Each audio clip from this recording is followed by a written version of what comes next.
চলে এলাম ছোট্ট একটা মিনি ব্লগ নিয়ে। তোমাদের সবাইকে জানাই গুড মর্নিং। তোমাদের সাথে কথা বলতে দেখো আমার ব্রাশ করা হয়ে গেছে, মুখটাও ধুয়ে নিয়েছি, এবার মুছে নিচ্ছি হালকা করে। এরপর তো গ্যাসের ওষুধ খেতে হবে, রোজকার নীতি আছে আমাকে রোজ গ্যাসের ওষুধ খেতে হয়। আমার মতন কে কে গ্যাসের ওষুধ খাও তো আমাকে কমেন্টে জানিও, রোগে কে কে ভুগছো আমার মতন।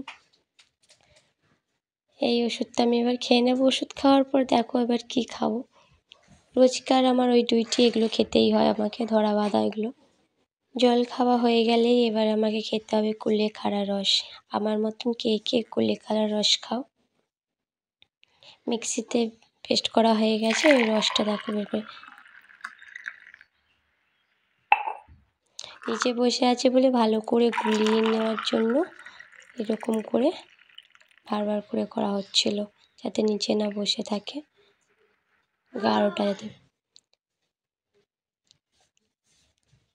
খেতে ইচ্ছে হয় না, কিন্তু রোগের জন্য খেতে হবে, কিছু করার নেই। চলো মিনি ব্লগটা এখানেই শেষ করছি। চলো টাটা, বাই বাই।